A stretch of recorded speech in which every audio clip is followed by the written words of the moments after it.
Hallelujah. Praise the lord. Praise the lord. આ સમય ફરી એકવાર પ્રભુનો આભાર માનીએ. આ સમય એવો છે કે જે સમયની અંદર આપણા જીવનો, તકલીફો, મુશ્કેલી ને ઘણી બધી એવી નબળાઈઓમાંથી ઘણા બધા લોકો આજે પસાર થઈ રહ્યા છે. અને એવા સમયમાં પણ ઈશ્વરની કૃપા એ કદી પણ આપણા જીવનમાં ઓછી થતી નથી. એ ઈશ્વરની કૃપાના માટે પ્રભુનો આભાર માનીએ. આપ સર્વને ફરી એકવાર મંડળીના પાળક તરીકે આપ સર્વને હું આવકાર કરું છું. એની સાથે આપ સર્વને ઈસુ ખ્રિસ્તના નામમાં પ્રેમી સલામ પણ પાઠવું છું. Praise the lord. સર્વવચનની અંદર આપણે જઈશું અને મારી સાથે તમે ખોલજો ગીતશાસ્ત્રનું પુસ્તક એના 9મો અધ્યાય. ગીતશાસ્ત્રનું પુસ્તક એનો 9મું ગીત આપણે કરીએ અને એક વચન આપણે વાંચન કરીશું. 14 વચન.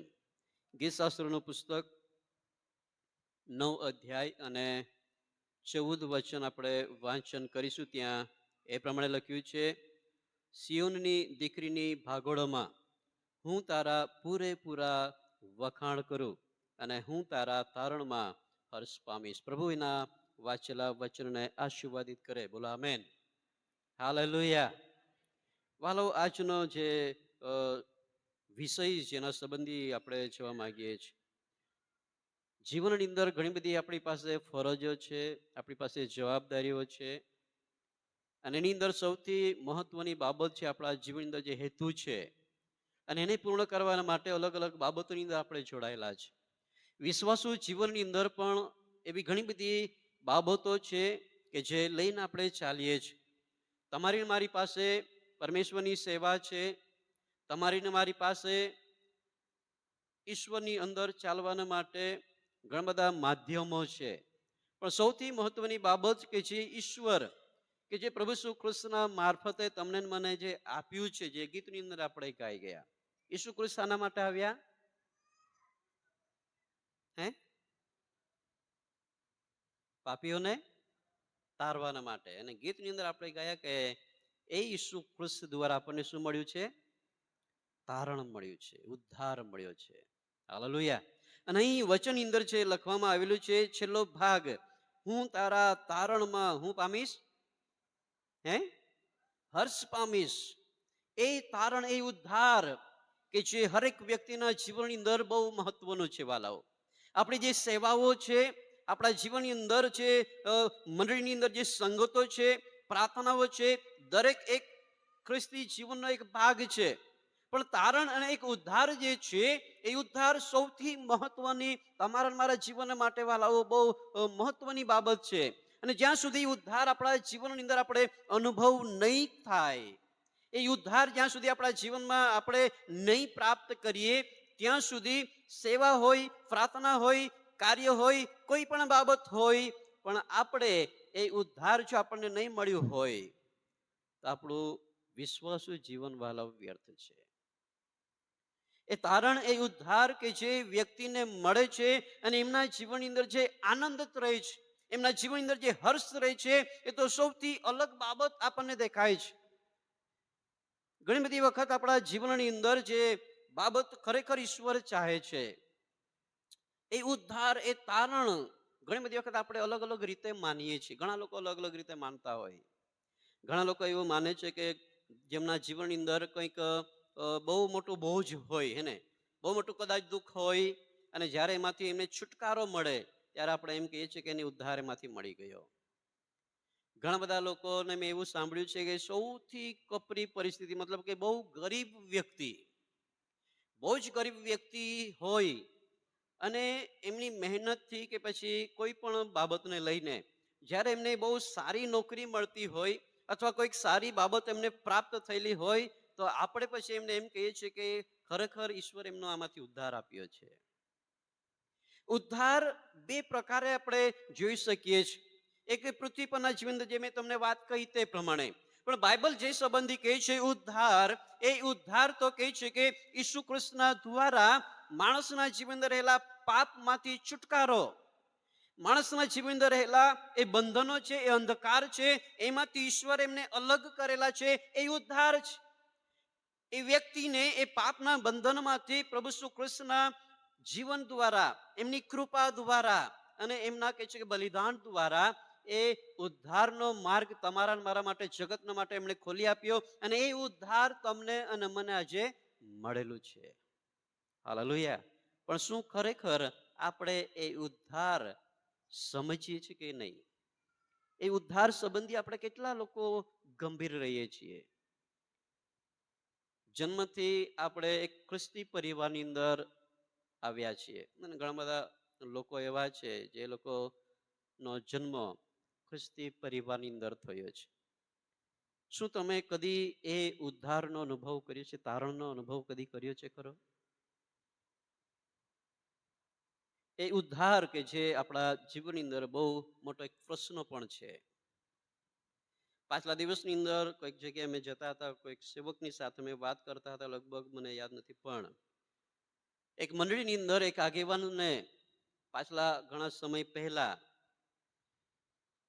પ્રભુના એક સેવકે, એ આગેવાન કે જે મંડળીનું લીડરશિપ કરતા હતા, મંડળીની અંદર આગેવાની કરતા હતા, અને એ વ્યક્તિને એમણે એવો પ્રશ્ન કર્યો. કયો પ્રશ્ન કર્યો?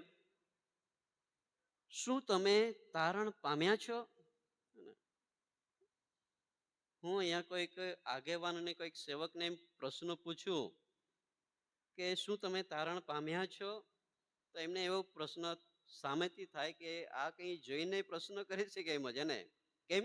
સેવક છે, આગેવાન છે, અને જે સેવક હોય, જેમણે દીક્ષા પ્રાપ્ત કરેલી હોય, જે આગેવાન હોય, જેમને મંડળીની લીડરશિપ કરવાનું, મંડળીને આગળ વધારવાનું જેમની પાસે જ્ઞાન હોય, જેમની પાસે આવડત હોય, જેમની પાસે ઈશ્વરનું વચન હોય, અને આપણે પછી એમને પૂછીએ તો સામેથી એમ કહેવાય કે તું કઈ બુદ્ધિ છે કે નહીં તારી પાસે, એને સામે પ્રશ્ન કદાચ એમ નહીં પૂછે પણ મનની અંદર એક થાય.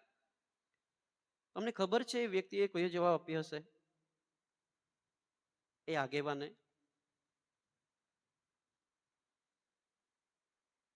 આગેવાને એમ કીધું કે મંડળીની સેવા મેં કરી છે, મંડળીની સેવા મેં કરી છે, લીડરશિપ કર્યું છે,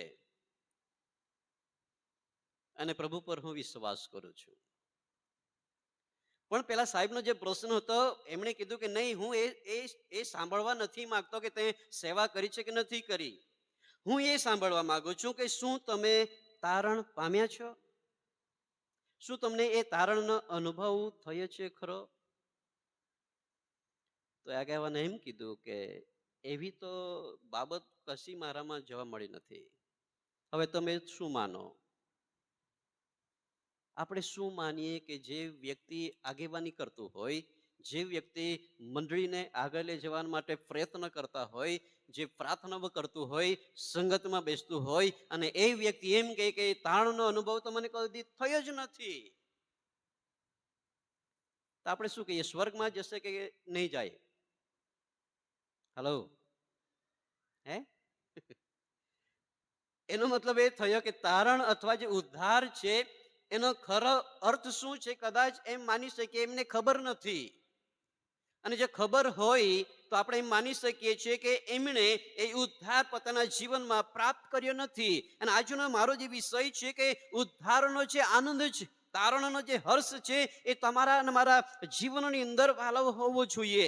અહીંયા દાઉદ ભક્ત જે પ્રમાણે કહે છે કે હું તારા તારણમાં હર્ષ પામીશ. કયું તારણ? કે જે ઉદ્ધાર છે, જે એમણે કહે છે કે ઈશ્વર એમને અલગ કરેલા છે, ઈશ્વર એમને તેડું આપ્યું છે, ઈશ્વર એમની સેવા માટે અલગ કર્યા છે. આજે તમારું મારું જે જીવન છે, એ જીવનની અંદર એ ઈસુ ખ્રિસ્તના મારફતે તમને અને મને વહાલાઓ પ્રભુની અંદર આપણને અલગ કરેલા છે. જ્યારે તમે અને હું આપણે બાપ્તિસ્મા લઈએ છીએ, આપણે પાપોનો પસ્તાવો કરીએ છીએ, એ જ સમયની અંદર એ તારણોનો અનુભવ તમારા અને મારા જીવનની અંદર થાય છે વાલાઓ. પણ એ તારણોનો જે હર્ષ છે, એ તારણનો હર્ષ, તારણનો જે આનંદ છે, એ આનંદને આપણે આપણા જીવન પર્યંત સુધી આપણે આપણા જીવનમાં બનાવી રાખવાનો છે વાલાઓ. બાકી મેં ઘણા સમય પહેલા તારણ સંબંધી એક બાબત કહેલી કે તારણને આપણે ગુમાવી પણ શકીએ છીએ, તારણને આપણે ગુમાવી પણ શકીએ છીએ. એટલા માટે આજનો મારો જે વિષય છે એ ઉદ્ધાર અથવા તારણનો આનંદ આપણા જીવનમાં હોવો જોઈએ. આનંદ સંબંધી જો આપણે વિચાર કરીએ તો એ પણ અલગ અલગ બાબતોને માટે આપણને જોવા મળે છે. અને એ આનંદ જે છે બે પ્રકારે મેં એને વહેંચ્યું છે. એક તો શબ્દોનો કદાચ આપણે એમને કહી શકીએ કે ખુશી અને આનંદ, હે ને? ખુશી અને આનંદ. ખુશી ક્યારે થાય આપણને? હલો, કોઈક વ્યક્તિ કહેશે આપણે ખુશ ક્યારે થઈએ? અરે બધા જ આપણે થઈએ છીએ ને, કે નથી થતા? હે, કંઈક સારું થાય, કહેવાનો મતલબ કંઈક આપણા જીવનમાં કંઈક સારું થાય, હે ને? બાળકો જ્યારે એક્ઝામ આપે અને સારા ટકાએ પાસ થઈ જાય, હે ને, તો શું થાય? ખુશ થઈ જાય, હે ને? એમને બહુ ખુશી મળે. પરિવારની અંદર બહુ સારી વસ્તુ આપણે લાવીએ તો એ વસ્તુ લાવવા દ્વારા આપણી ખુશી લોકોને આપણે શું કરીએ છીએ? પ્રગટ કરીએ છીએ. નાના બાળકોને જો તમે કોઈક બહુ સારી વસ્તુ લાવી આપો ને નાના બાળકોને, તો એમની ખુશી કેવી રીતે પ્રગટ કરે? હલો, નાના બાળકોને, છોકરાઓને કંઈક સારામાં સારી વસ્તુ આપણે લાવી આપીએ તો એ લોકોની ખુશી એ લોકો કેવી રીતે પ્રગટ કરે? એકબીજાને મળશે, પૂછે કે નહીં પૂછે પણ બતાવશે મારી પાસે છે, એને કેમ? એમની ખુશી છે, આનંદ છે. ઘણી બધી વખત આપણા જીવનમાં કોઈ સારો પ્રસંગ આવે તો આપણે ખુશી વ્યક્ત કરીએ છીએ, પણ જે બીજી જે ખુશી, બીજો જે આનંદ સંબંધી જે હું તમને જે કહેવા માંગુ છું એ તો કે છે કે આપણા જીવનની અંદર, અંતરાત્માની અંદર ખુશી જે છે એ અલગ અલગ પરિસ્થિતિઓ પર આધારે છે. કદાચ બહુ સારી પરિસ્થિતિ આવે, સારા સમાચાર મળે, સારા આશીર્વાદો મળે તો એ પરિસ્થિતિની અંદર આપણે ખુશ થઈએ છીએ. પણ બાઇબલના દ્રષ્ટિ પ્રમાણે ઉદ્ધાર અથવા તો તારણ જે સંબંધી આપણે જોઈએ છીએ તો આનંદ જે છે એ આનંદ તમારા અને મારા જીવનની અંદર ઈશ્વર પરનો જે વિશ્વાસ છે, ઈશ્વર પરનો જે ભરોસો છે એના પર આધાર રાખે છે કે આપણે કેટલા આનંદિત છીએ. અને એ તારણનો આનંદ કે જે તમારા મારા જીવન અંદર રહેલા ભરોસો અને વિશ્વાસ પર આધારિત રહે છે. વાલાઓ, આપણને જો તારણ મળ્યું છે અને એ તારણની અંદર આપણને જે વિશ્વાસ છે, આપણને ઈશ્વર પર ભરોસો છે કે નહીં, દેવે મારું તારણ કર્યું છે, ઈશ્વરે મારો ઉદ્ધાર કર્યો છે, તો એ આનંદ આપણા હૃદયથી નીકળે છે. વાલાઓ, એ આપણા જીવન અંદર સતત આપણા જીવનમાં બની રહે છે અને એ બહુ જરૂરી વાલા આપણા જીવનની અંદર બની જાય છે. અને એટલા માટે એ તારણ જે છે એ તારણ તમારા મારા જીવન માટે બહુ મહત્વનો છે. એક વચન આપણે વાંચીએ, જે પ્રમાણે વચન અંદર આપણે જોઈએ તો નહેમિયા જે છે એ નહેમિયા તારણ સંબંધી, ઉદ્ધાર સંબંધી એમ કહે છે. નહેમિયાનું પુસ્તક એનો 8 અધ્યાય આપણે કાઢીએ. નહેમિયાનું પુસ્તક એનો 8મો અધ્યાય અને એનું વચન આપણે વાંચીએ, 10 વચન. નહેમિયાનું પુસ્તક 8મો અધ્યાય, મારા બાઇબલ પ્રમાણે 442 નંબરના પેજ પર તમને મળશે. 8મો અધ્યાય 10 વચન આપણે વાંચીએ તો ત્યાં એવું લખવામાં આવ્યું છે, તેણે તેઓને કહ્યું કે હવે જાઓ, સ્વાદિષ્ટ ભોજન કરો, મિષ્ટપાન કરો, જેઓએ કંઈ તૈયાર કરેલું ન હોય તેઓને માટે તમારામાંથી હિસ્સા મોકલી આપો, કેમ કે આ જે ભાગ છે એ બહુ મહત્વનો છે. કેમ કે આપણા દેવ યહોવાને સારું આજનો દિવસ કેવો છે? પવિત્ર છે. અને પછી આગળ એમ લખે છે, એથી કહે છે કે તમારે ઉદાસ પણ નહીં થવું, કેમ કે યહોવાનો જે આનંદ છે એ જે તમારું શું છે? સામર્થ્ય છે. યહોવાનો જે આનંદ છે એ તમારા અને મારા માટે બળ છે. એ યહોવાનો જે સામર્થ્ય છે, યહોવાનો જે આનંદ છે એ તમારા અને મારા માટે હિંમત છે. વાલાઓ, અને એ તારણનો જે આનંદ છે, આજે હું તમને જે કહેવા માંગુ છું, એ તારણનો આનંદ, એ ઉદ્ધારનો આનંદ, ઉદ્ધારનો તારણનો હર્ષ આજે તમારા અને મારા જીવનની અંદર હોવો જોઈએ. એ હર્ષ તમારા અને મારા જીવનની અંદર હોવો જોઈએ. વાલાઓ, જેથી કરીને એ તારણ શું છે આપણે જાણી શકીએ. એ તારણ, એ ઉદ્ધાર આપણા જીવન અંદર આપણે અનુભવ કરવો જોઈએ. ઘણી બધી વખત આપણે, મેં તમને પહેલા કીધું તે પ્રમાણે કે ખ્રિસ્તી પરિવારની અંદર જન્મ થાય એટલે આપણને એમ લાગે કે નહીં, એ વ્યક્તિ ઉદ્ધાર પ્રાપ્ત કર્યો છે. નહીં. ડોક્ટરના ઘરમાં ડોક્ટર, બાળક જો જન્મ લેતું હોય તો આપણે એમને શું કહીએ? ડોક્ટર કહીએ ખરા? હલો, એમને આપણે ડોક્ટર કહેતા નથી. મારો જે દીકરો છે તો શું તમે એમને બાળક કહી શકો? નહીં કહી શકો. ટીચરના ઘરમાં જો બાળકો હોય તો એ ટીચર થઈ શકતા, એણે એ અનુભવ કરવો પડે, એ પરિસ્થિતિમાંથી એને પસાર થવું પડે, એમને એ શીખવું પડે, અને ત્યારે પછી એ પોતાના જીવન અંદર એ પ્રમાણે બની શકે છે. ખ્રિસ્તી પરિવારની અંદર જન્મ લેવા દ્વારા, ફક્ત જન્મ લઈને દેવળમાં જવા દ્વારા, સંગતમાં બેસવા દ્વારા ઉદ્ધાર નહીં મળે. આજ સવારે હું તમને જે કહેવા માંગુ છું કે ઉદ્ધાર એ વ્યક્તિને પ્રાપ્ત થાય છે જે વ્યક્તિએ પોતાના જીવનની અંદર કબૂલાત કરેલી છે, જે વ્યક્તિએ પોતાના જીવનની અંદર એ કબૂલ કરીને પોતાના પાપનો પસ્તાવો કરીને એમણે કહે છે એમાંથી છુટકારો પામેલા છે. અને હું તમને કહેવા માંગુ છું, ઘણા બધા લોકો મારો અનુભવ પ્રમાણે બાપ્તિસ્મા લઈએ છીએ તો છતાં પણ ઘણી વખત આપણો ઉદ્ધાર થતો નથી. જે સમયની અંદર મેં બાપ્તિસ્મા લીધું લગભગ 1998 ની અંદર, અને એ સમયની અંદર કોઈકના કહેવા દ્વારા મેં બાપ્તિસ્મા લીધું. આજે ઘણા બધા લોકો એમ કહે કે નહીં, હવે તારે ઉંમર થઈ ગઈ છે, 18 વર્ષના થઈ જાય, 20 વર્ષના થઈ જાય, એટલે બેટા હવે તારે બાપ્તિસ્મા લઈ લેવું જોઈએ. પણ શું આપણે એમને એમ કહી શકીએ છીએ કે હવે તારે ઉદ્ધાર પામવાની જરૂર છે, હવે તારો તારણ પામવાની જરૂર છે, અથવા તો તારે ઉદ્ધારને સમજી લેવું જોઈએ? ચોક્કસ આપણા બંધારણના નિયમ પ્રમાણે આપણે બધા એમ કહીએ છીએ, જાણીએ છીએ કે જે વ્યક્તિ પુખ્ત થાય એટલે કે સમજદાર થાય ત્યાર પછી જ એને બાપ્તિસ્મા આપી શકાય. ઘણી બધી સંસ્થાઓની અંદર નાનપણથી બાપ્તિસ્મા આપી દેવામાં આવે, પણ એ લોકો સમજતા નહીં હોય કે બાપ્તિસ્મા શું છે. તો આજ સવારે હું તમને જે કહેવા માંગુ છું કે આપણા જીવનની અંદર એ તારણ, એ ઉદ્ધાર જે છે હરેક વ્યક્તિના જીવનની અંદર અનુભવ થવો જોઈએ. અને મેં કીધું તે પ્રમાણે કે મારા અનુભવ પ્રમાણે, અને એ સમયની અંદર મેં જ્યારે બાપ્તિસ્મા લીધું થોડા સમયની અંદર બહુ સારું જીવન હતું. એને પ્રભુના સંગતમાં બેસવાનું, બધા આવે એના પહેલા જઈને બેસી જવાનું, ગીતો ગાવાના, પ્રાર્થના બી કરવાની, બધું જ કરવાનું. પણ એક સમય એવો આવ્યો જ્યારે હું ઈશ્વરથી દૂર જતો ગયો, વ્યસનના બંધનની અંદર, સંગતથી પણ દૂર, ઘણા બધા એવા ખોટા આદતોની અંદર હું તો. પણ મેં તમને કીધું એક વખતે કે જ્યારે વ્યસનમાંથી હતો અને વ્યસનમાંથી જ્યારે મુક્ત હું થયો, અને એ સમયની અંદર મને એવું લાગ્યું કે નહીં, હવે મારું જીવન કે છે કે એકદમ ફ્રી થઈ ગયું, હલકું થઈ ગયું. બોજ જે લઈને આપણે ચાલતા હોય એ બોજ કે છે કે સઘળો ઉતરી ગયો. એ પાપનો જે બોજ છે, એ પાપનું જે બંધન છે, એ અંધકારની જે બાબતો છે, એ જ્યાં સુધી આપણા જીવનમાંથી આપણે નહીં કાઢીએ ત્યાં સુધી એ તારણનો અનુભવ આપણે વહાલાઓ કરી શકતા નથી, એ ઉદ્ધાર આપણને પ્રાપ્ત થઈ શકતો નથી. એટલા માટે આજે સવારે જેટલા અહીં તમે બેઠા છો, આપ સર્વને કહેવા માંગુ છો, એ ઉદ્ધાર આજે તમારા અને મારા જીવનમાં હોવો જોઈએ. તમે બેસીને પછી કદાચ તમે અત્યારે જ પણ વિચાર કરતા હશો કે હું કેવી રીતે કહીશું કે મારું તારણ થયેલું છે. એ તારણ ત્યારે જ આપણે કહી શકીએ છીએ કે આપણા જીવનની અંદર આપણે પાપમાંથી છુટકારો પામેલા છીએ.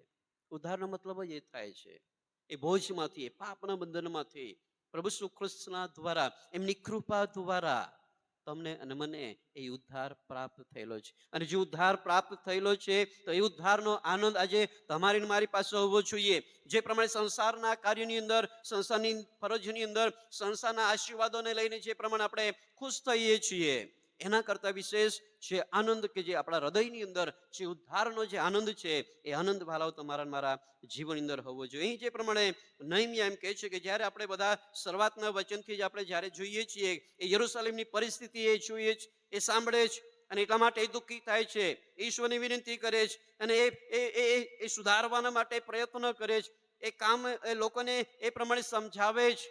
અને જ્યારે અહીં આપણે જોઈ શકીએ છીએ કે એથી તમારે ઉદાસ પણ નહીં થવું, કેમ કે યહોવાનો આનંદ એ તે જ કહે છે કે તમારું સામર્થ્ય છે. એ ઉદ્ધારનો આનંદ તમારા અને મારા માટે એક બળ છે વાલાઓ. અને અલગ અલગ કાર્યોની અંદર, અલગ ક્ષેત્રની અંદર એ તારણનો જે હર્ષ છે એ તમારા અને મારા જીવન માટે ઉપયોગી થાય છે. માથીની લખેલી પ્રેરિતોના કૃત્યોના 16મા અધ્યાયની અંદર જ્યારે આપણે વચન વાંચીએ છીએ, એ પાઉલ અને સિલાસ જ્યારે તેમની સેવાઓની અંદર વૃદ્ધિ પામી રહેલા છે, એ સમયની અંદર આપણે જોઈ શકીએ છીએ કે આ પાઉલ અને જે સિલાસ છે કે જે ફિલિપી શહેરની અંદર જાય છે, અને એ ફિલિપી શહેર તો કહે છે કે જે રમોનો છે, એ રમોનોના દ્વારા કહે છે કે એ શહેરને વસાવવામાં આવેલું છે. અને એ સમયની અંદર જ્યારે તેઓ ફિલિપીની અંદર જાય છે ત્યારે કહે છે કે એક સ્ત્રી કહે છે કે તેમને જુએ છે, અને જેમને કયો આત્મા વળગ્યો હતો? અગમ સૂચકનો આત્મા. એ ભવિષ્ય બાકવાની બાબત એમની પાસે હતી. અને એ કહે છે કે એમના માલિકને એ ભવિષ્ય બોલીને કહે છે કે એમને કહે છે કે એ ધનવાન કરતી હતી, પૈસા કમાવી આપતી હતી, લાભ કરી આપતી હતી. અને જ્યારે આપણે જોઈ શકીએ છીએ 16મા અધ્યાયની અંદર કે જ્યારે પાઉલ અને સિલાસે જોયું, ત્યારે કહે છે કે ઈસુના નામની અંદર એમના જીવનમાંથી એ બાબતને તેમણે દૂર કરી. અને જ્યારે તેઓએ જોયું કે આપણી હવે લાભની જે બાબત છે એ જતી રહી છે, અને ત્યાર પછી જ્યારે આપણે વચનની અંદર જોઈએ તો ત્યાં એવું લખવામાં આવેલું છે કે તેઓને બંદીખાનાની અંદર લઈ જવામાં આવ્યા. પ્રેરિતોના કૃત્યોના 16મા અધ્યાયની અંદર આપણે 16 વચનથી આગળ જ્યારે આપણે વાંચીએ તો ત્યાં એવું લખ્યું છે કે એક જુવાન દાસી એમને મળી અને તેને કહે છે કે અગમ સૂચક આત્મા વળગ્યો હતો. 16મો અધ્યાય 16 વચનથી આગળ એમ લખવામાં આવેલું છે. અને ત્યાં પછી લખ્યું છે કે તે ભવિષ્ય કથન કરીને પોતાના માલિકોને ઘણો લાભ કરતી હતી. અને આગળ જ્યારે આપણે વાંચીએ કે જે સમયની અંદર આ પાઉલ અને સિલાસ કહે છે કે એમના જીવનમાંથી કહે છે કે બાબતને જ્યારે કાઢી નાખે છે, 19મા વચન એમ લખે છે, પણ તેના માલિકોએ પોતાના લાભની આશા લોપ થઈ છે એ જોઈને પાઉલ તથા સિલાસને કહે છે કે તેઓ પકડ્યા અને તેઓને ચોટામાં અધિકારીઓની પાસે ઘસડી લાવ્યા. તેઓને અમલદારોની આગળ લાવીને તેઓએ કહ્યું કે આ માણસો યહૂદી છતાં આપણા શહેરમાં બહુ ધાંધળ મચાવે છે અને આ પણ રમણોને જે રીત રિવાજો માનવા અથવા પાળવા ઉચિત નથી તે તેઓ શીખવે છે. અને આગળ લખ્યું ત્યારે સર્વ લોકો તેમની સામે ઉઠ્યા અને અમલદારોએ તેઓના લુગડા કાઢી નાખાવીને તેઓને ફટકા મારવાની આજ્ઞા કરી. તેઓએ તેમને ઘણા ફટકા મારીને બંદીખાનામાં નાખ્યા અને બંદીખાનાના દરોગાને તેઓને ચોકસાઈથી રાખવાની આજ્ઞા કરી. અને એવી આજ્ઞા મળવાથી તેણે તેઓને માહેના બંદીખાનામાં પૂર્યા અને તેઓના પગ કહે છે કે હેડમાં ઘાલ્યા. અને મધરાત્રના સુમારે કહે છે કે પાઉલ તથા સિલાસ કહે છે કે પ્રાર્થના કરતા હતા તથા દેવના સ્તોત્ર શું કરતા હતા? ગાતા હતા. અને બંદીવાનો તેઓનું શું કરતા હતા? સાંભળતા હતા. અહીં એક બાબત બહુ સ્પષ્ટ પણ આપણને જોવા મળે છે. આ પાઉલ અને સિલાસ કે જેઓને એ પરમેશ્વરની સેવાના માટે અલગ કરવામાં આવેલા છે, એ પાઉલ સંબંધી ઘણા બધા વચનો આપણે જોઈ શકીએ છીએ. પણ જે બાબત હું તમને કહેવા માંગુ છું કે જે વ્યક્તિની પાસે એ ઉદ્ધારનો આનંદ છે, એ તારણનો હર્ષ જેમની પાસે છે, એ વ્યક્તિના જીવન અંદર ભલે સેવાની અંદર જોડાયેલો હોય. અહીં જે પ્રમાણે આપણે જોઈ શકીએ છીએ કે એ સેવા જેમની અંદર આ પાઉલ અને સિલાસને કહે છે કે બંદીખાનાની અંદર નાખવામાં આવેલા છે. પણ ત્યાં એક બાબત આપણે જોઈ શકીએ છીએ, ત્યાં એવું લખવામાં છે 25મું વચન કે મધરાતને સુમારે પાઉલ તથા સિલાસ કહે છે કે પ્રાર્થના કરતા હતા અને ઈશ્વરના કહે છે કે સ્તોત્રો ગીતો તેઓ ગાતા હતા. Hallelujah, hallelujah. એ ઉદ્ધારનો આનંદ છે વાલાઓ, એ તારણનો હર્ષ છે. જે વ્યક્તિના જીવનની અંદર જેઓ સેવાની અંદર જોડાયેલા હોય, જેઓ લીડરશીપ કરતા હોય, જેઓ કોઈને કોઈ નાની મોટી મંડળીની સેવા કરતા હોય, પ્રભુની સેવા કરતા હોય, અને એમના જીવનની અંદર જ્યારે એવી કંઈક બાબત આવે છે સેવા દરમિયાન, ત્યારે એમના જીવનની અંદર જો ઉદ્ધાર પામેલી વ્યક્તિ છે, એમના જીવનની અંદર એ કંઈ પણ એમને અસર થશે નહીં. જે આગેવાનની મેં તમને વાત કરી એ જવાબ નહીં આપી શક્યા. કેમ? કેમ કે એમની પાસે ઉદ્ધાર નથી. એમણે કદી પણ તારણનો અનુભવ કર્યો જ નથી. આ સવારે હું તમને કહેવા માંગુ છું કે આપણા જીવનની અંદર એ તારણનો હર્ષ હોવો જોઈએ, જેથી કરીને આવી પરિસ્થિતિ જ્યારે સેવાની અંદર આવી શકે તો એ સેવાની અંદર પણ આપણા જીવનનો એ નેગેટિવ બાબતો તરફ નહીં, પણ પરમેશ્વરના પ્રાર્થનાની અંદર, ઈશ્વરની ઉપસ્થિતિની અંદર રહેતા ઈશ્વરના સ્તોત્રો ગાતા રહીએ. અને હું માનું છું ત્યાં સુધી કે આપણે જો કદાચ વિચારીએ, જો આપણા જીવનની અંદર પરિસ્થિતિ આવે તો આપણે એમ વિચારીએ કે નહીં, આપણાથી નહીં થાય, નહીં. જે પ્રમાણે નહેમીયા એમ કહે છે કે એ ઈશ્વર તમારા અને મારા જીવન માટે ઈશ્વરનો જે આનંદ છે, એ તારણનો જે આનંદ છે, એ તમારા અને મારા માટે બળ છે, એ તમારા અને મારા માટે હિંમતવાન બને છે, એ તમારા અને મારા માટે સામર્થ્યવાન બને છે, આપણને એ શક્તિ આપે છે. અને એ શક્તિ એ સમયની અંદર આપે છે જ્યારે આપણે એવા સેવાની અંદર જોડાયેલા રહીએ છીએ અને સેવાની અંદર એવી બાબતો આવે છે ત્યારે તમે અને કદી પણ નાસીપાસ થતા નથી, કદી પણ નાસીપાસ ન થઈએ. માણસો તરફથી ભલે આંગળી ચીંધવામાં આવે, મંડળીના લોકો તરફથી આંગળી ચીંધવામાં આવે, એમની નીચો પાડવામાં આવે, ગમે એટલા પ્રયત્નો કરવામાં આવે, પણ એમને કશી અસર થશે નહીં. એને કઈ અસર નહીં થાય. કેમ? કેમ કે એ ઉદ્ધાર પામેલી વ્યક્તિ છે. એમની પાસે એ તારણનો આનંદ છે, અને એ આનંદ કે ઈશ્વર તરફથી મળ્યો છે, અને એ આનંદ એમના જીવન માટે બળ બને છે. એ આનંદ એમના માટે સામર્થ્ય બને છે, અને એ સામર્થ્ય જ્યારે એમના જીવન અંદર રહે છે, ત્યારે જીવનની અંદર એવી ગમે તેવી પરિસ્થિતિ આવે પણ એ ઈશ્વરની અંદર ટકી રહે છે. વાલાઓ, એ બહુ મહત્વનું છે. આગળ જ્યારે આપણે માથીની લખેલી સુવાર્તાની અંદર આપણે જે જોઈએ તો ત્યાં પણ આપણે એ બાબતને જોઈ શકીએ છીએ. પહાડ પરના ભાષણની અંદર પ્રભુ ઈસુ ખ્રિસ્ત જ્યારે શરૂઆત કરે છે ધન્યતાના જે વચનો છે, અને એના પછી જ્યારે આપણે વચન વાંચીએ તો ત્યાં એવું લખવામાં આવેલું છે, માથીની લખેલી સુવાર્તા એનો 5મો અધ્યાયની અંદર, અને કહે છે કે 10 વચનથી જ્યારે આપણે આગળ વાંચીએ તો ત્યાં એવું લખવામાં આવ્યું છે, 11 અને 12 વચન આપણે વાંચીએ તો ત્યાં એવું લખ્યું છે કે જ્યારે લોકો તમારી નિંદા કરશે અને તમારી પાછળ લાગશે અને મારે લીધે તમારા વિરુદ્ધ કહે છે કે તરે તરીની ભૂંડી વાતો અસત્યતાથી કહેશે, ત્યારે તમને કહે છે કે શું છે? ધન્ય છે. અને આગળ લખે છે કે તમે શું કરો? આનંદ કરો. તમે આનંદ કરો.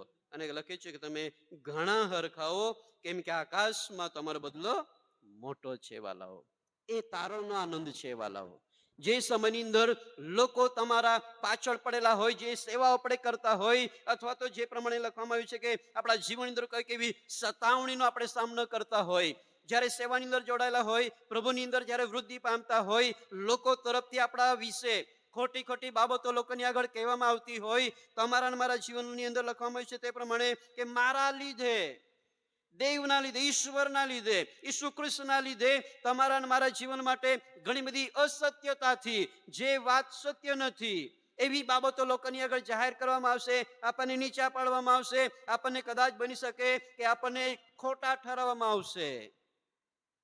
પણ ત્યાં એવું લખવામાં આવ્યું છે કે જ્યારે એવી બાબતો થાય ત્યારે એ વ્યક્તિને કહે છે કે ધન્ય છે, એમ કહે છે. તો એનો મતલબ એવો થવો જોઈએ, અથવા તો થાય છે, અને આપણા જીવન માટે જરૂરી બની જાય છે કે તમારા મારા જીવનની અંદર જો આપણે એવી બાબતોને સહન કરી રહેલા છે, એવી સતાવણીનો સામનો કરી રહેલા છે, અને એની અંદર પણ પ્રભુની અંદર મજબૂત બનેલા છે, તો તમે એનું આપણે ધન્ય વ્યક્તિ છીએ. Hallelujah, hallelujah. તમે અને હું ધન્ય વ્યક્તિ છે. અને એ સમયની અંદર લખ્યું છે કે તમે અરે શું કરવાનો છે? બોલો, આનંદ કરવાનો છે. ઘરની અંદર બેઠા હોય અને પાછળથી કોઈક એમ કે ફલાણા ભાઈની વાત કરવામાં આવી છે અને આમણે આમ કર્યું છે અને આમણે તેમ કર્યું છે, તો આપણું મગજનો પારો ક્યાં જાય? હલો, હે ને ઠંડી લાગતી હોય તો સ્વેટર કાઢી નાખવું પડે નહીં? એને કેમ? કેમ કે ગુસ્સો આવવા લાગે. એને આપણા મનના જે વિચારો છે એ વિચારો કહે છે કે હદથી વધવા લાગે. નહીં, હું આમ કરીશ, હું તેમ કરીશ, હું આમ કરી નાખીશ, હું તેમ કરી નાખીશ. કેમ? કેમ કે મારા વિરુદ્ધ કેમ બોલી આવ્યું? આપણે એવું થાય. આજે તમારા મારા વિરુદ્ધ આજે લોકો બોલતા રહે જ છે.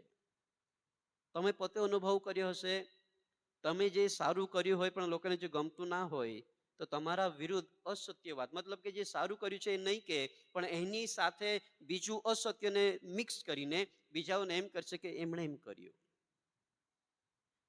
આજે સેવાઓની અંદર પણ એવું જ થાય છે.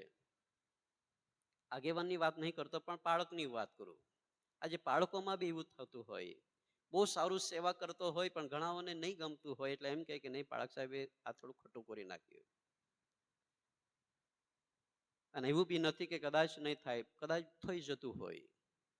માણસ છે, માણસ તરીકે ભૂલ થાય. પણ એક બાબત ચોક્કસ છે કે જો તમારે મારી પાસે એ તારણ છે, એ ઉદ્ધાર છે, અને એનો આનંદ જો આપણી પાસે છે, તો એ કોઈ પણ બાબત આપણી સામે હોય પણ એની કશી અસર આપણે થતી નથી. એ તારણનો આનંદ છે. વાલાઓ, તમે યાદ રાખજો, જો તમારા જીવનની અંદર ઉદ્ધાર છે, તમારા જીવનની અંદર એ તારણ છે, તો તમે કદી પણ એમની સામા થશો નહીં, અથવા તો જ્યારે એવી બાબત થાય ત્યારે તમને વધારે આનંદ થશે, ત્યારે તમને વધારે હર્ષ થશે. જો તમારા વિરુદ્ધ થતા હોય સમયની અંદર, એ ઉદ્ધારનો આનંદ છે, એ તારણનો આનંદ છે. એ સમયની અંદર આપણું મગજ, આપણી બુદ્ધિ એ ભટકી નહીં જવી જોઈએ. આપણા મનના જે વિચારો છે, એ મનના વિચારો એ કહે છે કે ભટકી જવા નહીં જોઈએ. બાઇબલ એમ કહે છે ચોક્કસ, ક્રોધ આવે, ગુસ્સો થાય, એને પણ બાઇબલ શું કહે છે? ગુસ્સે કરો પણ પાપ ન કરો. એ સૂર્યને કહે છે કે તમારા માથા પર આથમવા ન દો, મતલબ કે શૈતાનને તમે હાવી થવા ન દો. જે સમયે પ્રભુ ઈસુ ખ્રિસ્ત સંબંધી આપણે જોઈએ છીએ કે જ્યારે મંદિરની અંદર કહે છે કે એ ઘણા બધા લોકો લે વેચ કરતા હતા, અને એ સમયની અંદર પ્રભુ ઈસુ ખ્રિસ્તે શું લીધો? કોરડો લીધો, ચાબુક લીધો, અને બધાને શું કર્યા? બહાર કાઢી મૂક્યા. હું તમને જે કહેવા માંગુ છું, આજ સવારે આપણા જીવનની અંદર એ તારણનો હર્ષ જ્યારે છે, એવી દરેક પરિસ્થિતિમાંથી વાલા આપણે બહાર નીકળી શકીએ છીએ. યાકૂબનો પત્ર એનો 1 અધ્યાય અને બીજા વચનની અંદર પણ એક બાબત લખવામાં આવી છે કે જ્યારે તમારા અને મારા જીવનની અંદર, વિશ્વાસની અંદર જ્યારે આપણે વધીએ છીએ, પારિવારિક જીવનની અંદર, મંડળીની અંદર ઘણા બધા આપણી સામે પરીક્ષણો આવે છે વાલાઓ. પણ ત્યાં એવું લખવામાં આવ્યું છે યાકૂબના પત્રની અંદર કે જ્યારે તમારા અને મારા જીવનની અંદર એવા પરીક્ષણો આવતા હોય એ સમયની અંદર ત્યાં દેવનું વચન આપણને એમ કહે છે, યાકૂબનો પત્ર 1 અધ્યાય અને બીજું વચન એમ લખ્યું છે કે મારા ભાઈઓ, જ્યારે તમને તરેના પરીક્ષણ થાય છે ત્યારે એમાં પણ તમે શું કરો? શું કરો? આનંદ કરો. પણ આપણો આનંદ તો શું થઈ જાય? ગાયબ થઈ જાય ને. માંદગીના રૂપે કદાચ પરીક્ષણ આવે, સમસ્યાઓને લઈને કદાચ પરીક્ષણ આવે, કોઈક એવી બાબત લઈને જે પરીક્ષણ આવતું હોય, અને જ્યારે પરીક્ષણ આપણા જીવનમાં આવે છે ત્યારે આપણો આનંદ શું થઈ જાય? હલો, શું થઈ જાય છે? આનંદ ગાયબ થઈ જાય હે ને. ચહેરો શું થઈ જાય? નિરાશ થઈ જાય હે ને. ચહેરો ઉતરી જાય કે મારા જીવનમાં આવું પરીક્ષણ કેમ આવ્યું? મારા જીવનમાં એવું દુઃખ કેમ આવ્યું? મારા જીવનની અંદર આવા પ્રશ્નો કેમ આવે છે? આપણે નિરાશ થઈ જઈએ છીએ. આપણે કહે છે કે આપણે દેવને આપણે સામેથી પ્રશ્ન કરવા કે પ્રભુ કેમ એવું આવવા દીધું તે, હે ને. આપણે એમ કહીએ કે પ્રભુ એટલી બધી હું પ્રાર્થના કરું છું, પ્રભુને આપણે એમ કહીએ છીએ કે હું દરેક સંગતમાં ભાગ લઉં છું, તેમ છતાં મારા જીવનમાં એવું કેમ તે આવવા દીધું? પણ જ્યારે પરીક્ષણ આવે છે ત્યારે બાઇબલ એમ કહે છે, આપણે વધારે વચનો નહીં જઈએ, પણ બાઇબલ સ્પષ્ટપણે આપણને કહે છે કે એ પરીક્ષણની અંદર સહન કરવાના માટે શક્તિ ઈશ્વર તમને મને આપે છે. એ સહન જો આપણે નહીં કરી શકીએ, એના કરતા વધારે દુઃખ, વધારે પરીક્ષણ તમારા મારા જીવનની અંદર ઈશ્વર આવવા દેતો નથી. દેવનું વચન આપણને કહે છે. તો શા માટે આપણે એની અંદર પીછેહટ કરીએ છીએ? શા માટે આપણે એમ કહીએ છીએ કે નહીં, હવે મારાથી સહન નહીં થાય? નહીં, ઈશ્વર કદી પણ એમના લોકોને એ સહનશક્તિ કરતા વધારે પરીક્ષણ આવવા દેતો નથી. પણ એમાંથી છૂટવાના માટે ઈશ્વર એક માર્ગ રાખે છે, જેની અંદર તમારે મારે પહોંચતા એ પરીક્ષણમાંથી આપણે બહાર નીકળવાનું છે વાલાઓ. ઘણા બધા લોકો, મેં ઘણી વખત કીધું છે કે આપણે એ પરીક્ષણની માંથી છૂટવાનો માર્ગને આપણે શોધી શકતા નથી. એ દેવનું વચન છે કે જેમાંથી તમે આપણે એ વચન દ્વારા જ એ પરીક્ષણમાંથી આપણે બહાર નીકળી શકીએ છીએ. એ ઈશ્વર એ ઉદ્ધાર કે જે તારણ જે છે, એનો આનંદ જે છે, એ આનંદ, એ તારણ તમને મને એમાંથી બહાર નીકળવા માટે બળ આપે છે. એ નહીમેના પુસ્તકના વચન જે છે કે યહોવાનો આનંદ તમારા મારા માટે સામર્થ્ય છે. એ હર્ષ, એ આનંદ જ્યાં સુધી તમારી મારી પાસે છે, તમારા મારા જીવન અંદર કદી પણ વાલાઓ કહે છે કે એ આનંદને કોઈ લઈ શકતું નથી. શેતાનની કોઈ એવી તાકાત નથી કે તમને અને મને એ પાડી શકે. પ્રયત્નો થાય ભલે થતા હોય, તકલીફો પણ લાવે, પ્રશ્ન પણ લાવે, પણ જો એ આનંદનો ઉદ્ધારનો જે આનંદ તમારી મારી પાસે જે છે, અને એ યહોવાનો જે આનંદ ને એમનો જે આનંદ જે તમારી મારી પાસે એક બળ સમાન છે, તો વાલાઓ કોઈ પણ પરિસ્થિતિ તમને અને મને પીછેહટ કરાવી શકતી નથી. એટલા માટે સેવાની અંદર ભલે હોઈએ, આપણા જીવન અંદર ભલે સતાવણી થતી હોય, અને અહીંયા લખ્યું છે તે પ્રમાણે કે ભલે એવા પરીક્ષણ આવતા હોય, પણ તેમ છતાં એની અંદર આપણે ક્યારે આનંદ કરી શકીએ? જ્યારે આપણે ઉદ્ધાર પામેલા હોય. તમારા મારા જીવનની અંદર એ પાપોમાંથી આપણે મુક્તિ પામેલા હોય. આજે તમારી મારી પાસે એટલા માટે ઉદ્ધારનો આનંદ કદાચ નહીં હોઈ શકે કે પાપોમાંથી આપણે મુક્તિ હજુ સુધી મેળવી જ શક્યા ના હોય. એ પાપ વારંવાર આપણા જીવનમાં હજુ પણ રાજ કરતું હોય. ઘણા બધા એવા પાપો હોય, એ નાની મોટી ખોટી આદતો કે જે વારંવાર તમારા મારા જીવનની અંદર હાવી થાય છે અને આપણને એ ઉદ્ધારના આનંદથી દૂર લઈ જાય છે. ઘણા બધા લોકો એમ કહે છે કે નહીં સાહેબ, હવે ટેવ પડી ગઈ, હવે શું કરે? આદત હે ને. ઘણા બધા લોકો એમ માને છે, તમાકુ ખાવાની આદત પડી જાય અને પછી છેલ્લે એમ કહે છે કે નહીં સાહેબ, નહીં રહેવાય. હું ઘણી બધી વખત મારું પોતાનું ઉદાહરણ આપું. મેં તમને ઘણી બધી વખત કીધું છે, ઘણા બધા પ્રયત્નો કરવા થકી જ એમાંથી આપણે બહાર નીકળી શકીએ છીએ. કદાચ બની શકે એક જ સમયની અંદર કદાચ ના પણ થઈ શકે, પણ જ્યારે એ ઉદ્ધારનો આનંદને જ્યારે આપણે સમજવા લાગીએ છીએ અને એ આનંદ કે જે તેમના માટે બળ બને છે, એ હિંમત બને છે, એ સામર્થ્ય બને છે, એ એમના જીવનમાંથી હરેક પ્રકારની એવી બાબતોને દૂર કરવા માટે સમર્થ બને છે વાલાઓ. અને એ બળ આજે તમારી ને મારી પાસે વાલાઓ હોવું જોઈએ. અને જીવનની અંદર હે ને, આપણા જીવનની અંદર ઘણી બધી એવી બાબતો છે જેની અંદરથી આપણે પસાર થઈ રહ્યા છે અને આપણા જીવનમાં પણ એ બળ બહુ મહત્વનું છે. પ્રભુ ઈસુ ખ્રિસ્ત જ્યારે આ પૃથ્વી પર હતા અને એ સમયની અંદર જ્યારે જે હેતુના માટે તેઓ આવ્યા અને હેતુ પૂર્ણ કરવાના માટે તેઓ તેમની સેવાથી ફરીથી તેઓ યરૂશલેમ તરફ જઈ રહ્યા હતા. અને એ સમયની અંદર જ્યારે આપણે વાંચન કરીએ લુકની લખેલી સુવાર્તાની અંદર, તો કહે છે કે તેઓ યરીખો થઈને જઈ રહ્યા હતા. અને એ યરીખો થઈને જ્યારે તેઓ જઈ રહ્યા હતા ત્યારે ત્યાં કહે છે કે જાકી નામની જે વ્યક્તિ છે, એ જાકી નામની વ્યક્તિ પ્રભુ ઈસુ ખ્રિસ્તને મળવાના માટે આતુર હતી.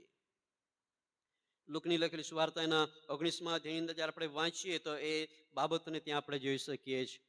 અને અહીંયા જ્યારે આપણે જોઈ શકીએ છીએ કે જ્યારે આપણું જે જીવનની અંદર જ્યારે એ હર્ષ, એ આનંદ અથવા તો જે ઉદ્ધાર જે છે કે જેનું બળ તમારી ને મારી પાસે જો હોય, તો જીવનની અંદર કોઈ પણ ક્ષેત્ર હોય, પણ એ ક્ષેત્રની અંદર એક સાચો નિર્ણય લેવાના માટે એ પરમેશ્વરનું એ બળ, એ તારણનો જે હર્ષ છે અને એ હોવાનો જે આનંદ છે, એ આનંદ તમને અને મને ઉપયોગી બને છે વાલાઓ.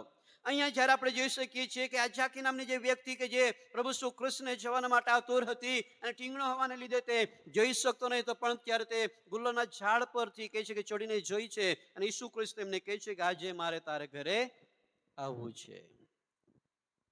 અને જ્યારે આગળ આપણે વચન વાંચીએ, બધા આ સ્ટોરીને આપણે જાણીએ છીએ, પણ એક વચન આપણે વાંચીએ તો ત્યાં એવું લખ્યું છે 9મા વચનની અંદર, 19મો અધ્યાય અને 9 વચન અંદર એવું લખ્યું છે કે ઈસુએ તેને કહ્યું કે આજે આ ઘરની અંદર શું આવ્યું છે? ધારણ આવ્યું છે. Hallelujah, hallelujah. સાંભળો છો? જાકીના ઘરે શું આવ્યું? તારણ આવ્યું, ઉદ્ધાર આવ્યો. અને કોણ લાવ્યું? ઈસુ ખ્રિસ્ત લાવ્યા છે. અને જ્યારે એક નિર્ણય ત્યાં આપણે જોઈ શકીએ છીએ કે આ જાકીદાણીએ જ્યારે ઈસુ ખ્રિસ્ત એમના ઘરની અંદર આવ્યો ત્યારે એક બહુ મોટો નિર્ણય તેમણે લીધો. અને નિર્ણય ઘણી બધી વખત લેવાના માટે આપણે અસમર્થ બનીએ છીએ. કેમ કે નિર્ણય લેવાના માટે શું જોઈએ? હલો, હિંમત જોઈએ. યાદ રાખજો, આપણે ઘણી બધી વખત બહુ સામાન્ય બાબત આપણે એમને લાગે છે, આપણને નિર્ણય લેવામાં શું છે એને આપણને એમ લાગતું હોય કે નિર્ણય લેવામાં શું છે, લઈ લેવાનું. નહીં, નિર્ણય લેવા માટે હિંમત જોઈએ. પણ એ નિર્ણય કેવો? જ્યારે પ્રભુની અંદર રહેતા હોય અને પ્રભુની અંદર જ્યારે એવી ઘણી બધી બાબતો આપણી સામે આવતી હોય ને એવા સમયની અંદર અહીંયા જે પ્રમાણે આપણે આ જાકી નામના વ્યક્તિને આપણે જોઈ શકીએ છીએ કે જ્યારે એ ઈસુ ખ્રિસ્ત એમના ઘરની અંદર આવ્યો ત્યારે ત્યાં આપણે જોઈ શકીએ છીએ 8મા વચન દ્વારા, 8મા વચનથી આગળ જ્યારે આપણે જો વાંચીએ તો ત્યાં એમ લખે છે કે જાકીએ ઊભા રહીને પ્રભુને કહ્યું કે પ્રભુ, હું મારી સંપત્તિનો અડધો ભાગ કોને આપવા માંગુ છું? દરિદ્રને આપી દેવા માંગુ છું. અને જો કહી છે કે મેં અન્યાયથી કઈ ને કઈ પડાવી લીધું હોય તો હું તેને કેટલું આપીશ? 4 ગણું. કોઈની પાસે ધન હોય અને 4 ગણું આપવાની વાત આવે તો શું જોઈએ? હલો, ભલે ભલે ખરા, હિંમત જોઈએ. દશાંશ આપવા માટે શું જોઈએ? એ કોણ આપે છે? ઉદ્ધારનો આનંદ. એ તારણ જે વ્યક્તિને મળેલું છે એ જ વ્યક્તિ પૂરું દશાંશ આપી શકે છે. મને નહીં ખબર તમે કેટલા લોકો પૂરું આપો છો. ઘણા બધા લોકો અનામી રહે છે એટલે મને ખબર નહીં પડતી. પણ દશાંશ આપવા માટે બી હિંમત જોઈએ. એને શું જોઈએ? કાચા પાચા વ્યક્તિનું મેળ પડે નહીં. કાચા પાચા મતલબ કે જેમની પાસે ઉધાર નહીં હોય, એમને એમ લાગે કે ધારો કે એક ઉદાહરણ આપીએ, એને ₹1,00,000 પગાર હોય, એને ₹1,00,000 જો પગાર હોય તો 10મો ભાગ કેટલો આવે? કેટલો આવે? એને 10,000 આપવાના હોય તો મારું હૃદય બહાર નીકળી જાય, નહીં? એને વિચાર કરવો પડે પેલા કે 10,000, એને 10,000 આપી દેવા પડે. ઘણા લોકોને મેં એવું સાંભળ્યું છે કે લોકો તો ઘણા બધા લોકો ચર્ચમાં જ નહીં આવે. કેમ? દાન આપવું પડે. એને દાન બહુ મહત્વનું નથી વાલાઓ, પણ જે દેવના નિયમો, જે દશાંશ છે, જરૂરી ચોક્કસ છે. પણ હું તમને જે કહેવા માંગુ છું એ ત્યારે જ શક્ય બને છે જ્યારે તમારી ને મારી પાસે એ ઉદ્ધારનો આનંદ આપણી પાસે હોય, તારણનો હર્ષ તમારી ને મારી પાસે હોય કે નહીં, પ્રભુએ મને એ પાપમાંથી છુટકારો આપ્યો છે, આ બધી વસ્તુ તો કંઈ જ નથી. જે વસ્તુ તમને ને મને એ ઉદ્ધારની અંદર બનાવી રાખતી હોય, જે વસ્તુ તમને ને મને કહે છે કે પ્રભુની અંદર ઉન્નતિ પામતી હોય, એ બાબત તમારા માટે, મારા માટે જરૂરી છે. પણ જે બાબત તમને ને મને એ ઉદ્ધારના આનંદથી વેગળો કરતો હોય, એ ઉદ્ધારને પાછો ખેંચી લેતો હોય, તમારું જે તારણ છે એ તારણને કહે છે કે આપણી પાસેથી લઈ લેવામાં આવતું હોય, એવી બાબતોથી તમારે મારે શું રહેવું પડે? દૂર રહેવું પડે. અને જો એવી બાબતો છે કે જે સંસારની છે, કે જે તમારા મારા માટે એ ઉદ્ધારના માટે કશી જ ઉપયોગી નથી, એ તમારા મારા માટે અનંત જીવન માટે કશી જ ઉપયોગી નથી, પણ તેમ છતાં આજે આપણે એના પર વધારે આધાર રાખીએ છીએ. આપણું જીવન એવોની સાથે એટલું બધું આપણે જોડી લઈએ છીએ કે પ્રભુના વચનથી આપણે વેગળા થઈ જઈએ છીએ, વેગળા થઈ જઈએ છીએ. ઘણી બધી વખત જે પરમેશ્વર જે ધોરવણી આપણને આપતો હોય સેવાના માટે, એકબીજાને મદદ કરવાના માટે, એ પણ એ તારણનો ઉદ્ધાર દ્વારા જ ભાલો આપણને મળે છે. પણ જેમની પાસે ઉદ્ધાર નથી, તારણ નથી, હજુ પણ જે લોકોનું જીવન એ પાપમય, હજુ પણ જેમનું જીવન એ અંધકારની અંદર હોય, એ યોગ્ય સારા વિચારો નહીં કરી શકે, અને વિચાર આવે પણ ખરા, પણ કદાચ એને તે પોતાના જીવનમાં સફળ નહીં થઈ શકે. એટલા માટે આ સવારે હું તમને જે કહેવા માંગુ છું કે આપણા જીવનની અંદર પરમેશ્વરના એ ઉદ્ધારને કે જેમને તમને મને આપ્યું છે, આપણને પાપની ગુલામગીરીમાંથી આપણને ઉદ્ધાર મળ્યો છે. તમને મને પાપમાંથી છોડાવી લેવામાં આવ્યા છે. ઈસુ ખ્રિસ્તના રક્ત દ્વારા તમને મને વાલાઓ ખરીદી લેવામાં આવી છે. ઈસુ ખ્રિસ્તે એમની કિંમત આપણા માટે ચૂકવી દીધી છે, અને એ ઉદ્ધાર તમને મને મફતમાં આપી દેવામાં આવેલો છે. અને એ ઉદ્ધારનો આનંદ આજે તમારી ને મારી પાસે દરેક ક્ષેત્રની અંદર ભાલાઓ હોવી જોઈએ. સેવાની અંદર, સતાવણીની અંદર, પરીક્ષણની અંદર, અને આપણા જીવનની અંદર પણ. પણ જ્યારે આપણે જોઈએ કે એ દાઉદ ભક્ત સંબંધી જ્યારે આપણે જે વચનો વાંચ્યું છે કે દાઉદ ભક્ત જે કહે છે કે મારા જીવન અંદર એ તારણનો હર્ષ હોવો જોઈએ, પણ એ જ દાઉદ ભક્ત ફરીથી આગળ એમ કહે છે કે મને તારણનો હર્ષ કહે છે કે પાછો આપ. એનો મતલબ એ છે કે એમની પાસે જે તારણ હતું, એમની પાસે જે ઉદ્ધાર હતો, એણે તે ગુમાવી દીધો છે. ગીતશાસ્ત્રના પુસ્તકની અંદર જ્યારે આપણે વાંચીએ એના 51મા અધ્યાયની અંદર, તો ત્યાં એ બાબત આપણને કહેવામાં આવેલી છે.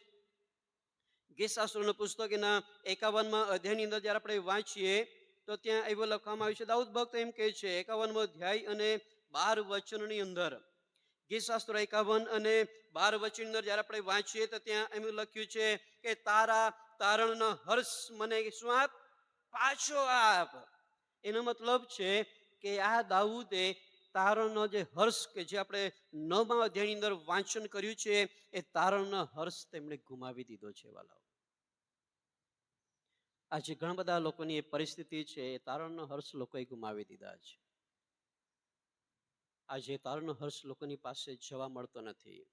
પણ જે સંસારનો છે આનંદ છે, સંસારનો જે હર્ષ છે, એ કદાચ બની શકે બહુ વધારે પડતો હોય. આપણે બહુ ખુશ હોય આપણા જીવનની અંદર. કેમ?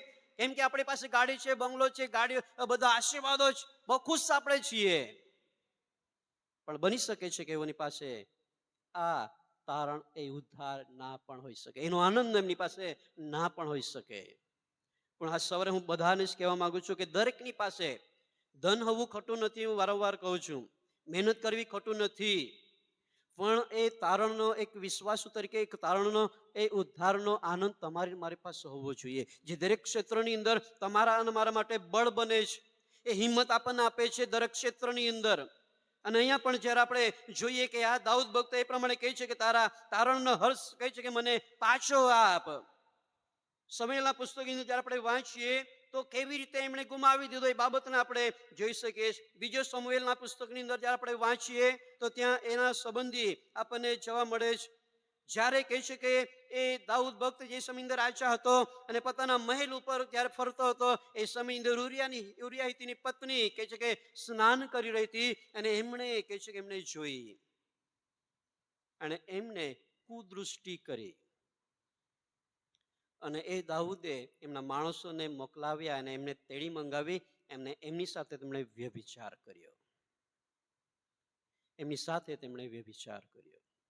એ ઉરિયાને તેમણે મારી નંખાવ્યો. અને એ દાઉદ ભક્ત એમ કહે છે ત્યાર પછી આપણે બધા જાણીએ છીએ કે એમના પેટે જે બાળક થયું તે શું થયું? શું થયું? મરણ પામ્યું. તે સમયની અંદર આપણે બધા જાણીએ છીએ કે દાઉદે ફરીથી એમનું જીવન ઈશ્વરને સમર્પિત કર્યું. અને ત્યાર પછી અહીંયા એમ લખે છે તે જે પ્રમાણે અહીં વચન આપણે વાંચીએ છીએ કે તારા તારણનો હર્ષ કહે છે કે મને તું પાછો આપ. આજે જો તમારા મારા જીવન અંદર એ તારણનો હર્ષ કદાચ એવા પાપને લઈને, એવી ભૂલના કારણે, એવા ખોટી આદતોને કારણે જો આપણે ગુમાવી દીધો છે, તો આજ સવારે હું તમને કહેવા માંગુ છું કે ઈશ્વરની પાસે એ તારણનો હર્ષ, એ તારણનો આનંદને આપણે ફરીથી માંગણી કરીએ. ફરીને એકવાર આપણા જીવનો ઈશ્વરની આગળ ખુલ્લા કરી દઈએ. નાની મોટી ભૂલો કેમ ના હોય, મોટા પાપ કેમ ના હોય, આપણા જીવન અંદર કઈ પણ પ્રકારના એવા ખોટી આદતો કેમ ના હોય, પણ ઈશ્વર ફરીથી તમને મને એ તારનો હર્ષ ફરીથી આપશે વાલાઓ. જે પ્રમાણે મારા જીવન અંદર થયું, બાપ્તિસ્મા લીધા છતાં પણ નહીં, મેં તારણ ગુમાવી દીધું હતું, પણ મેં ફરીથી ઈશ્વરને સ્વીકાર કર્યો. મારા જીવનમાંથી એ ભૂંડાઈને મેં ઈશ્વરની આગળ કબૂલ કરી. મારા જીવનમાંથી બધી ખોટી આદતોને ઈશ્વરની આગળ મેં કબૂલ કરી, અને એ તારણનો હર્ષ પ્રભુએ મને આપ્યો. આજે મારી સામે ગમે એટલા પ્રશ્નો આવતા હોય, પણ પ્રભુ એની અંદર મને બળ આપે છે. લોકો ભલે મારી તરફ આંગળી ચીંધતા હોય, પ્રભુ મને એની અંદર બળ આપે છે. લોકો મારા વિશે ગમે તેટલી અસત્ય વાતો મારા માટે કહેતા હોય, મને કશો નહીં ફરક પડે, કેમ કે એ તારણનો હર્ષ મારી પાસે છે. એ યહોવાનો આનંદ કે જે એની અંદર જે સામર્થ્ય છે, જે એનું બળ છે, એ મારી પાસે છે. આજે હું તમને કહેવા માંગુ છું કે એ યહોવાનો આનંદ એ તમારી મારી દરેકની પાસે હોવો જોઈએ, જે દરેક ક્ષેત્રની અંદર આપણને ભાલાઓ યોગ્ય આ જીવન જીવન માટે આગળ આપણને વિશેષ કરીને આપણને પ્રયત્ન કરાવે છે. અને અહીં જે પ્રમાણે આપણે બધા એ વચન તમે 12મો અધ્યાય તમે જઈને વાંચજો. યોનાથાન અલગ રીતે તેમને એ સમજાવે છે. દાઉદ ભક્ત જે પ્રમાણે આપણે જોઈ શકીએ છીએ, એ દાઉદ ભક્તના જીવનની અંદર જ્યારે તેણે પાપ કર્યું, ત્યારે યોનાથાને તેમણે કહી બતાવી. અને જ્યારે તેમણે કહી બતાવ્યું ત્યારે અલગ રીત હે ને, ત્યાં આપણે જોઈએ તો બીજો સમુએલના પુસ્તકની અંદર અને એના 12મા અધ્યાયની અંદર જ્યારે આપણે વાંચીએ તો ત્યાં એ બાબતને આપણે જોઈ શકીએ છીએ. અને એની અંદર જ્યારે આપણે વાંચીએ તો બહુ સ્પષ્ટપણે એવું લખવામાં આવેલું છે.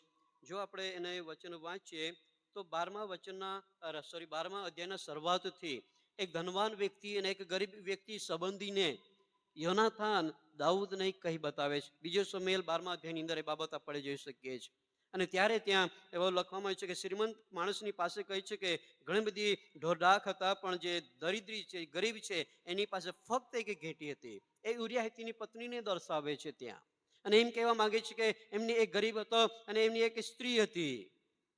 અને ત્યાં આપણે જોઈ શકીએ છીએ કે આગળ ત્યાં લખવામાં આવ્યું છે તે પ્રમાણે કે જ્યારે કહે છે કે તેણે તે વેચેથી લઈને પાડી હતી, અને તેની સાથે ને તેના છોકરા સાથે ઉછરી હતી, અને તેના પોતાના કોળિયામાંથી તે ખાતી અને પોતાના પ્યાલામાંથી તે પીતી, અને તેની ગોદમાં તે સૂતી, અને તેને દીકરી સમાન હતી.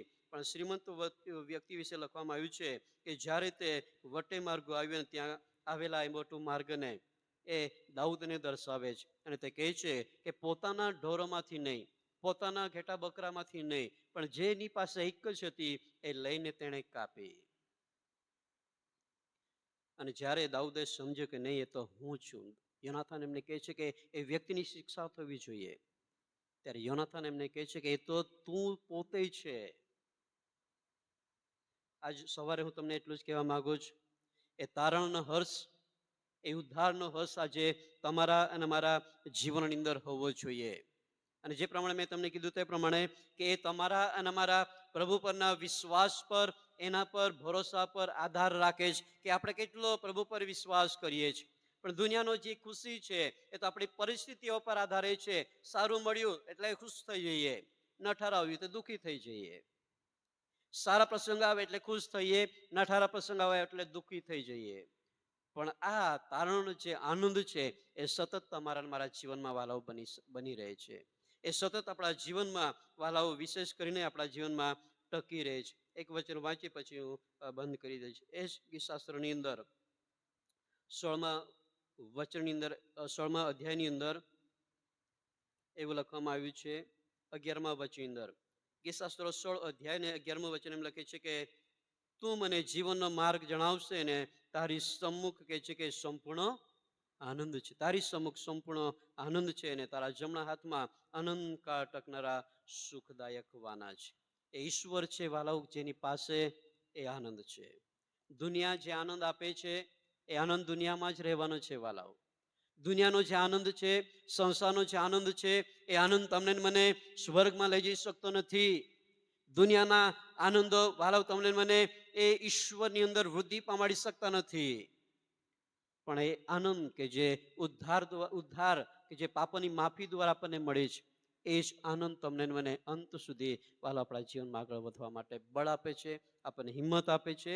અને એ તારણનો હર્ષ આજે હું જ કહેવા માંગુ છું આપણી પાસે દરેકના જીવનમાં હોવો જોઈએ. આ વચનો દ્વારા પ્રભુ આપણને આશીષ આપે. પ્રાર્થના કરી દરેક વ્યક્તિ આંખોને બંધ કરીએ. હે અમારા જીવનના સ્વામી, મારા પ્રભુ, મારા દેવ, આ સમયે પ્રભુ મેં તમારી કૃપા હેઠળ નમ્યા છીએ. આ પિતા પરમેશ્વર, પૃથ્વી પરના જીવનની અંદર ઘણા બધા આવા આનંદના પ્રસંગો અમારા જીવનમાં આવે છે, પણ કદાચ એ તો થોડા સમયના માટે હોય. પણ પ્રભુ મેં આભાર માનીએ છીએ તમારા પુત્ર ઈસુ ખ્રિસ્તના માટે કે જેણે પોતાનો આ જીવન તેમણે સમર્પણ કર્યું, પોતાનું લઈ તેમણે વેવડાવી દીધું, પોતે બલિદાન થયા અને એના દ્વારા પ્રભુ અમને આજે ઉદ્ધાર મળ્યો છે, અમને તારણ મળ્યું છે. અને તારણનો હર્ષ આજે અમારા દરેકના જીવનમાં હોય. પ્રભુ તમે એવું ઈચ્છો છો. આજ સવારે એક એક વ્યક્તિના માટે પિતા હું પ્રાર્થના કરું છું, એ તારણનો હર્ષ, એ ઉદ્ધારનો આનંદ દરેકના જીવનમાં બની રહે. એ આનંદ કે જે તેમના જીવન માટે એક બળ સમાન બને, અને બળ કે તેમના દરેક ક્ષેત્રની અંદર ઉપયોગી બને, ઉન્નતિ પામવા માટે, સારા નિર્ણય લેવા માટે, આ દુઃખની અંદર હોય, પરીક્ષણની અંદર હોય, સેવાની અંદર હોય, પણ એ આનંદ તેમના જીવનમાં મળી રહે. એના માટે પ્રભુ પ્રાર્થના કરું છું. પિતા પરમેશ્વર મેં બધા અમારા પવિત્ર અને બળવાન હાથમાં સોંપાય છે. આ વચનો તેમના જીવન માટે ઉન્નતિદાયક બને, આ વચનો તેમના જીવન માટે આશીર્વાદ બને, આત્મિક જીવનની અંદર તેઓ દ્રઢ અને મજબૂત બને. આ પિતા પાછલા દિવસની અંદર કદાચ એ દુનિયાના આનંદની અંદર અમે ખોવાયેલા હોય, પાછલા દિવસની અંદર કદાચ પિતા મેં ઉદ્ધારનો આનંદનો અનુભવ અમે કર્યો ના હોય, એ ઉદ્ધાર મેં પ્રાપ્ત કર્યો ના હોય. આજ સવારે પિતા હું પ્રાર્થના કરું છું, હરેક વ્યક્તિ કદાચ એમની પાસે ઉદ્ધાર ના હોય, પોતાના પાપનો પસ્તાવો કરે. પિતા પરમેશ્વર તેઓ તમારી આગળ કબૂલ કરે, અને પિતા તમે તેમને એ ઉદ્ધારનો માર્ગ આપો, એ ઉદ્ધારનો આનંદ પ્રભુ તમે આપો. અને પિતા પરમેશ્વર હવે પછીના સમયમાં એક નવા જીવનની સાથે, નવા જન્મની સાથે, એ ઉદ્ધારના આનંદની સાથે જીવન જીવવા માટે દરેકને પ્રભુ તમે સહાય કરજો. અને એમ કરવા માટે તમારી કૃપા, પવિત્ર આત્માની દરવણી પ્રભુ તમે પૂરી પાડજો એવી પ્રાર્થના કરીએ છીએ. આદર, માન, મહિમા બધું પ્રભુ તમને આપતા પ્રભુ ઈસુના નામમાં માંગીએ છીએ. આમેન. સારું, ટૂંકી પ્રાર્થના બીજી આપણે